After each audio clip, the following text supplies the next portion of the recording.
Welcome to the RHS Recap. I'm Liam Lawson. I'm joined with Murdoch Brown, Riggins Foshi, and Preston Kansky. Today, basically what this show will be, we're just going to be running down what happened last Friday. We're going to do this probably every single week that we can because we started a little bit late in the season. Non-conference games haven't started yet, but we are starting a little late. So we're just going to run down what happened in the past couple of weeks, especially last Friday. We're going to start off with Riggins talking about what happened in the RHS game, who stood out, who looked good in the RHS game. After that, Preston is going to give some of the other scores from the 7A West in the last Friday. And then Murdoch is going to show us our Player of the Week candidates, we have three people who did really well last Friday. We have one from 2 weeks ago who did really well, but otherwise, that's pretty much what we're going to do. So, Riggins, do you want to get us started? Yeah, so first I want to ask y'all, what did y'all think about that game? Absolute shutout there. Not a shutout. Not a shutout. Okay, They but gave it was up 40 close, it was points.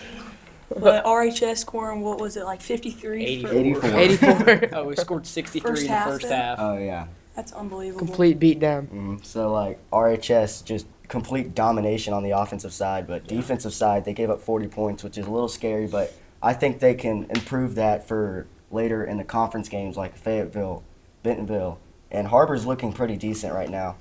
How do you think, they almost RHS will, come back for their defense next week? Feel like they'll compete. Yeah. Yeah. Yeah. Jeff was going off that game. Jeff did have a good game. Jeff did really well. I mean, Sheridan held it for the first 5 to 10 minutes. I mean, they had a lead at one point, but as soon as that 5 minutes left in that second quarter started, RHS just blew them out of the water. The offense just went off. First quarter, first half, just. Jeff had 7 total touchdowns. Yeah, Absolutely. 7 That's touchdowns. crazy. I mean, And most of them are running too. He doesn't even need to throw the ball. Yeah, only passing for 1. Yeah. Thank you, Murdoch. All right, so Preston, what are some of the other scores and what else kind of happened last Friday? All right, first off, just like we were talking about, Rogers beat Sheridan 84-40. Absolute cinema of a game, boys. Cinema? It's a Then blowout. Bryant beat Parkview 49-6. Holy. it's not a surprise. Brian Yeah. looks so good Brian's this Brian season. is Not a really surprise good. at all. Turn on. I don't know who it's going to be. Yeah, I don't know who's going to be able to beat Bryant. Yeah. Then we have Greenwood Harbor. This was a very close game. Greenwood somehow beat Harbor 43-42. Kane Archer. Yeah, I just want to stop on this game. Harbor is a school for not being the greatest at football. They Yeah. will be mid one year. They might be good another year, but mainly they're the mid to bad team. But they just held it with Greenwood, or only losing by 1 point. Greenwood is a 6A team, but they are very competitive. They are a very Because competitive of Kane team. Archer They have and, Kane Archer, who is just dominant at that Braxton quarterback Canada stuff. as well. Yeah. All right, good. Yeah, they're very loaded. Yeah, you can Okay, next game we have Bentonville West beating Muskogee 41-7. I don't know if Muskogee's going to win a game this year. Yeah, Muskogee's that'll be I don't rough. think so. It's rough for Doing them. good.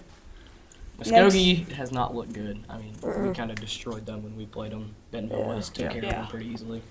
Next we got Southside versus Central. Southside beat Central 35-7. That's just I feel like that's domination right there. Southside looks actually pretty good this year.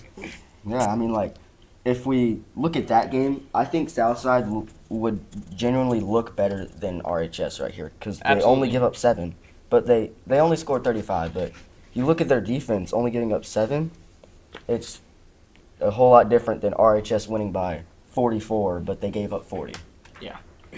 Next we got Northside losing to Calata 44-20. Calverta's a really strong team, and I mean that's kind of what you expect from a non-conference game in Oklahoma. Northside they've been really just on and off in the past few years. They've been really good some years, and this year they haven't looked great, but they're definitely going to look to bounce back after that loss to Calvert. Next we got Springdale losing to Bishop Kelly Another one of those. 14-24. Yeah, Yeah. another Just Oklahoma team. You see Springdale, you think, okay, they might be good, but then you look at their games in the past, they just haven't been really good at all. they just really haven't proved to themselves that they can win. I think if they get hot, I think they could definitely be one of the better teams in the conference. Absolutely. But they just still haven't proven that to themselves yet. We got 3 more games, one of them being Siloam Springs beating P Ridge 48-14. Just Yeah. like what you Shutout. expect. Domination. Not really a super big game in terms of the conference, but I mean, still Siloam Springs and Shiloh, or sorry, not Shiloh, but Siloam Springs is a really solid team that is going to be some definitely really good non-conference games when they play in the 7A West. Yeah. All right, our second to last game, we got Shiloh Christian losing to Lincoln Christian 41-33. That I didn't watch that game, but I'm betting you that game was probably fun to watch. Yeah. Like it being like, you see all these games, you think a blowout besides that Greenwood Harbor game and all of those other ones. You just like think, okay, wait, maybe this might be an entertaining game to watch. And you look at Shiloh, and you're like, can Shiloh compete with other teams at their level this year? Yeah. But That's definitely a really big win for Lincoln Christian. Shiloh absolutely. was the second-ranked team in Arkansas, second-ranked team in the area going into that game. So definitely a really big win for Lincoln. Shiloh's probably going to have to be able to bounce back after that. They've had a pretty good football program for the past couple of years, but they need to definitely get some big wins if they want to get promoted. All right, lastly, we have Farmington beating Prairie Grove on a very close game of 28-27. And correct me if I'm wrong, but I think this game came down to a missed PAT. it might have like Pretty I sure think it it did. did. like this is like two teams that you barely watch. Like you see Farmington, you're like, I haven't heard that name in a while. And then you see Prairie Grove, and like, I didn't even know they existed. But like you look at this game, two like not bad, but like almost not mid, like in between those two. If you get what I'm saying. Like, If you're watching this from Farmington or Prairie Grove, I'm very sorry. yes, we're very sorry. But No, like, you're not. well, like, no offense, but like that. They took it as offensive. Okay, fine. That doesn't matter. That's not the point. But like, this game once again an entertaining one. Like, kind of like that Shiloh versus Lincoln, and Greenwood versus Harbor. It's close, but like, it's It not comes down very to like good Yeah. teams. Comes down to Yeah. players, too. And Yeah. that could be any game that you play. Like that Yeah. could have been Rogers versus Sheridan, but Rogers just blew him out of the water after that first quarter. Absolutely. So after we ran down what happened last Friday, Murdoch is going to show us our 3 Player of the Week candidates. Then we are all going to take our vote on who we think should be the RHS Recap Player of the Week. Yeah, so our first candidate is Kane Archer, the 4-star quarterback from Greenwood, committed to UCF, beat Harbor 43-42, completed 77% of his passes for 325 yards and 2 touchdowns, and also rushing for 117 yards and 3 touchdowns. That's just lights out performance. Yeah, he Like, played what, great. as a defense, what are you supposed to What do? can with you this? do? Yeah, Like, no, yeah, what nothing can you you can do? Like, he's putting up 300 yards in the air and 100 yards on the ground. That's Yeah. just, and he's not doing that like throwing like, let's say like 40 passes and completing like 20 of them. He's doing this with a 77% completion. And percentage. he's playing a 7A West team. Yes, it's Yeah. it's dominance. If Harbor isn't supposed to stop him, no Glaze, but I don't know who's going to stop Yeah. Kane Archer. No, Other than Bryant, like I mean, yeah, Bryant. that's looks going to really be their good, hardest Right. test of the year. it's going to be his Why? hardest test of the year, but I think he can pull it out. but Absolutely. Easy. Shut down. Who's next, Murdoch? The next one is Trey Irvin III, 3-star receiver from Bentonville High School. An Arkansas commit beat Conway 41-17 2 weeks ago. Irvin had a great game against the Columbus Cats, grabbing 5 catches for 140 yards and a pair of touchdowns. That's just insane. Yeah, Yeah. it's 5 catches amazing. for 140 yards. I mean, you look at 3-star wide receiver, you don't expect much, but like there's a lot in that. Like He's committed to Arkansas. Yes, Yeah. he's committed to Arkansas, which we've seen that out of Bentonville players. Like you Yeah. have C.J. Brown, who's at Arkansas currently. 140 freaking yards. On 5 catches. On That's five- like like 28 yards a freaking catch. That's like freshman on what you call it, college football 25, Yeah. 26. He's Like, gonna fit you're in just- really well with Bobby Petrino's Absolutely. offensive And scheme. there's also hype being an Arkansas committee around here, and he's obviously living up to that hype. I mean, he's That weekend. he's a 3-star, but he still has room to grow. Like this is Oh yeah. He got offers from plenty other schools. He just Mhm. wanted to stay Yeah. local. And Like Liam said, he's going to Yeah. be elite. Yeah. Absolutely dominator. I mean, yeah. Like, as a sophomore or junior in college, I can expect him to start for the Razorbacks. me too. Murdoch, who's our third and final candidate? What do you call it? Jeff Riggins. Jeff Riggins? No. Oh, Air top Force. performer. So the final top performer of the week is the Air Force commit Jeff Regan out of Rogers, and he demolished Sheridan 84-40. The Mounties absolutely manhandled the Yellow Jackets, and Jeff was a huge part of it. Jeff accounted for 7 total touchdowns while only passing for 1. That's pretty crazy. That Yeah. he, like, Yeah. is he even a quarterback at this point? I don't Yeah, think so. He should be So running like, back. you look at quarterbacks, you see like 6'2", 6'1". I mean, you have Taylor Green who's 6'6". Then you have Jeff Regan who's not on the taller side, but he can move. He's like a Kyler Murray build, but he can still throw the football. How much running yards does he have? Do you know? From this entire year. Yeah. This entire year, he has like over 500. I don't really know. He has Unbelievable. tons of running yards. Unbelievable. He had a total of 465 yards Jeez Louise. combined.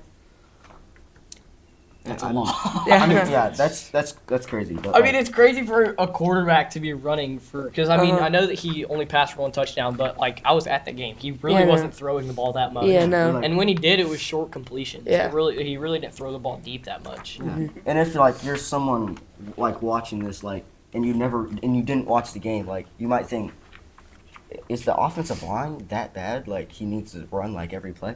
No, he stayed in the pocket he and just threw takes too. off. He just goes. He just sees a hole and he just runs right And through he it. succeeds almost every time. Yeah. Crazy QB. Yeah. So, I guess we got to vote now. I mean, yeah. So we have our 3 candidates. We're probably all going to have very different votes, very different takes. Oh, absolutely. I can start us off, and I'm going to take my player of the game. I'm going to say my player of the game is Kane Archer because although Jeff Regan did put up tons, he scored 7 touchdowns, which is insane. Scored 7 touchdowns and ran for 6 of them. That's 6 of 7 touchdowns. But Kane Archer is on a 6A team in Greenwood, and he went up to a 7A West team in Harbor, and he was able to beat them. He only beat them by 1, but it doesn't matter. They still won. Kane That's a Archer win. did very good.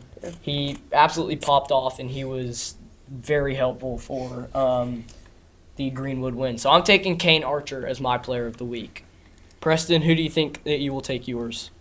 I think I'm going to have to go Trey Irving third. Really? Overall, Yeah. I feel like he's just going to have an unbelievable season. You know, I can't argue with that. Like I chose between 2 players, Kane Archer and Trey Irvin. Yeah. Like, you see like 140 yards. Okay. See 5 catches. What? He put up 140 yards with only 5 catches. Yeah. That is incredible. But I'm going to have to take Kane Archer. Just because, like Liam said, 7A West football team versus a 6A football team. You go in there and only win by 1, but you put up 40 on them. Might not be That- the best team playing against Yes, Harbor, but, but like- it's still a 7A West team. Yeah, like... They're a like, top team in you the top look at conference. you look at the score, it shows that okay, maybe he might not win that many games, but you have to look at that's his defense giving that many points up. That's going to be one of the harder games that he plays in this entire year. And he's proof that he Absolutely. can play really well against a good defense. Anybody who's playing Greenwood needs to be scared of Kane Archer. 77% pass completion. That's unstoppable. Yeah, I mean, And he can run the ball too. How many games have they played? Murdoch, who are you taking? Okay, so I went between Trey Irvin III and Jeff Regan. I thought both of them played very well. So who is it? Who are you taking? I will be taking Trey Irvin III. Okay. 1, because I followed him on Instagram, all right. and 2, because you rarely see 5 catches, 140 yards in a game, and that is just stupid crazy. I mean, Yeah, they bro. All I have to scored. say. Okay. So, Yeah, bro, he follows me Like- back on TikTok, dude. This I would give it to Trey Irvin if he was playing a really like a good team like Harbor. He played Conway. Like 5 catches and 140 yards is still amazing against. Conway's solid too. Conway isn't even Conway's bad. solid, but I think Harbor would. Yeah, I'm Pretty- gonna have to stay with Kane Archer. We're gonna have to Yeah. convince one of these guys Yeah. to switch over to Kane or maybe go with Jeff Riggins. But I'm definitely staying with Kane. Kane had an absolutely insane game. But yeah. So for now we're 2-2. So I mean, I could see a possibility in Jeff Riggins coming back. I feel like he's gonna have a great yeah. season at QB. Yeah. 7 touchdowns in It's any game. already been great. There's Yeah, I think no he's gonna room for continue. comeback. It's just up and up and up. Yeah. And I mean, like if you look at like Jeff's throws, they weren't like his receivers weren't wide open all the time. He would put it in spots that you think you should never throw as a QB. He's but- such a smart quarterback. Just like Like Yeah. his throws, like that's a dumb throw. And then you watch him place the ball perfectly for his receivers. Yeah. Then you're like, okay, he is really good. He's consistent with it. yeah, Jeff is projected to nearly have 4,000 yards. Yeah, Yeah, that is that's and insane. almost 60 total touchdowns. Yeah, that's crazy. Absolutely insane stuff. Yeah. So it looks like Preston took Jeff, me and Riggins took Kane, Murdoch took Trey Irvin. So it looks like Kane Archer is going to win our Player of the Week. He's, absolute stud. He looks really good for that Greenwood offense, and he'll be fitting in really well with. He will fit in really well with UCF once he goes there next year. So there's only 2 games next week. Not really. Can I say something? Yeah, go ahead. Please follow me back, Trey. Okay. So You really think he's going to be watching That's this? going on bloopers, buddy. all right, No, so we're putting that let's on the move on. record. So now that we've recapped the RHS game, we've gone over other games, we've gone over Player of the Week. Now we need to go for next week. Yeah, What only 2 team- games next week, so probably shouldn't be that big. It's but- not that big, but like Yeah. you think about it, like one game could get you in that playoff. Yeah. Next week we have Central versus Rogers Heritage. Central's 3-1. Rogers Heritage is 0-2. Central, I expect Central to do some damage. Central, Heritage. When was the last time Heritage has been successful in football? It's been I don't a while. remember. I don't remember. I don't think it's been. Yeah. We might be biased because we're from Rogers. Well- Next we have Fayetteville versus Texas. Fayetteville's 2-0. Texas is 2-1. I feel like that's going to be a very good That could game. be Listen, an absolutely so- very good game. That's a very good game. Texas but high school, they're not playing. when I look the at Longhorns. Fayetteville, I always remember that Broken Arrow game that they just played not too long ago. That was a nail biter. That they should have not let Broken Arrow get that close. Yeah, it's just gonna end up being, can their offense stay consistent? Can their offense stay disciplined? Yeah, And their can they defense score? their defense was good. Their defense was really good. They But their held to offense 17 just- points. It doesn't look good. I'm Yeah. gonna take Texas on this one. I honestly think Texas high school could win this game over Fayetteville. Yeah, I don't think Fayetteville's going to do too well this game. And I think Central is going to be able to beat Rogers Heritage because Central lost to Southside last week, but I didn't really expect them to win that game, honestly. Yeah. But Central will look pretty good against Rogers, and they'll get a win against Heritage. Not Rogers, Heritage. That's what I meant. Yes. So that's pretty much that we have for the day. You guys should definitely tune in next week. We will be back here with more stats, more stuff. Only 2 games next week, but we will find stuff to talk about. So, yeah, that's pretty much it. I'm here with Murdoch Brown, Riggins Foshi, and Preston Kansky. I'm Liam Lawson, and for now, that is all we have. Thank you for watching. Roll mounts. Agreed.